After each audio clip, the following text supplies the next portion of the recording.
সুপ্রভাত।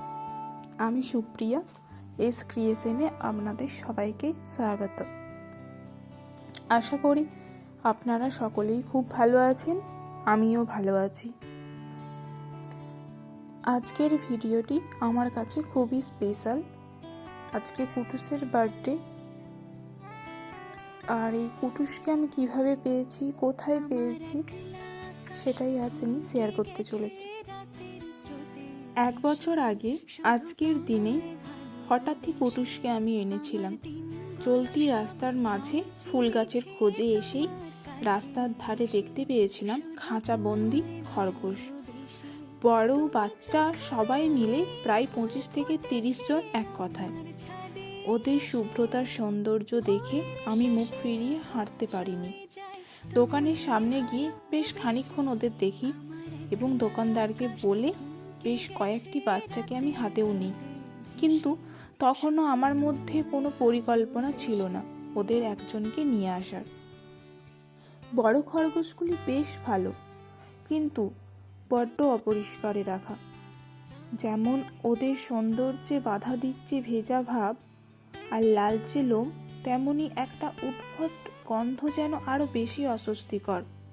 ভেবেছিলাম চলে আসব, কিন্তু তখনই চোখে পড়ল একটা বাচ্চা, খুবই ছোট, মা ছাড়া এক কোণে প্রায় আধভেজা অবস্থা, নোংরা হয়ে কাঁপছে। না তো কিছু খাচ্ছে আর না তো বাকিদের মতো চঞ্চল। ওকে দেখে আর কিছু না ভেবেই দোকানদারকে বলেছিলাম, ওই বাচ্চাটাকেই দাও, আমি কিনবো। কাকুটি বলেছিল ওকে নেবেন না, ও মারা যাবে। আমিও ভেবেছিলাম হয়তো মারা যাবে, কিন্তু তাও তো চেষ্টা করাই যায়। দোকানে তো এমনিই মারা যেত। কথা মতো আমার হাতে যখন ওকে দিল, তখন দেখলাম পুরো পেটের দিকটা ভেজা। ব্যাস ওই নিয়ে বাড়ির পথে রওনা।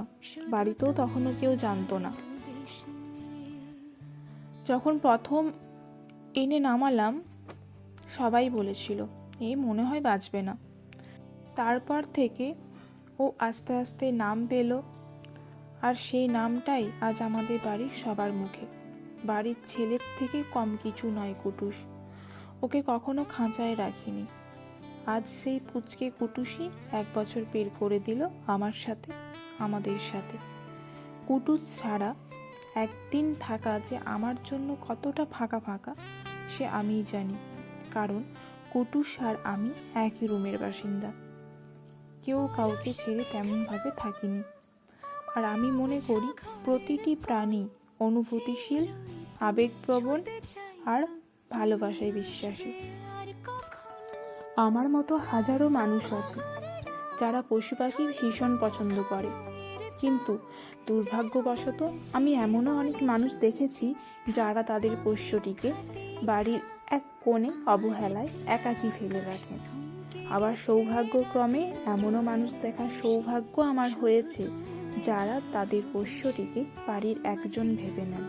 হ্যাঁ, একটি প্রাণী পুষলে অবশ্যই আমাদের কিছু অসুবিধার সম্মুখীন হতে হয়, কিন্তু সেটি আমাদের পোষ্যটি পোষার আগে ভাবা উচিত, পরে নয়। তবে এখন খরগোশ প্রিয়দের উদ্দেশ্যে আমার একটি অনুরোধ, আমার ভিডিওটিতে যে কেকটি কুটুসকে খাওয়ানো হয়েছে, এই ধরনের কোনো দোকানে কেনা কেক খরগোশদের খাওয়াবেন না। এটি হজমের সমস্যা সৃষ্টি করতে পারে। এখন প্রশ্ন, তাহলে সব কিছু জেনে আমি কেন খাওয়ালাম? কারণ একটাই, এই কেকটি কুটুসের জন্য ভালোবেসে নিজে থেকে যিনি এনেছিলেন, তিনি ছিলেন আমার বাবা, যে আমার জীবনে অত্যন্ত প্রিয় এবং ভালোবাসার একজন মানুষ। আর তিনি এত জানতেন না খরগোশের ডায়েটের ব্যাপারে। আমি অত্যন্ত কম পরিমাণ খাইয়েছিলাম, আর তাছাড়া সঠিক ডায়েট মেনটেন করলে অল্প পরিমাণ কেক কোনো রকম ক্ষতির সৃষ্টি করে না। কুটুসেরও কোনো প্রবলেম হয়নি, তবুও আমি ভবিষ্যতে এই ধরনের খাবার আর খাওয়াবো না। ব্যাস এইটুকুই। ভালো থাকবেন, সুস্থ থাকবেন। যাদের বাড়িতে পোষ্য আছে অবশ্যই তাদের খেয়াল রাখবেন, আর কাদের বাড়িতে খরগোশ আছে এবং তাদের নাম কি অবশ্যই জানাবেন। ধন্যবাদ।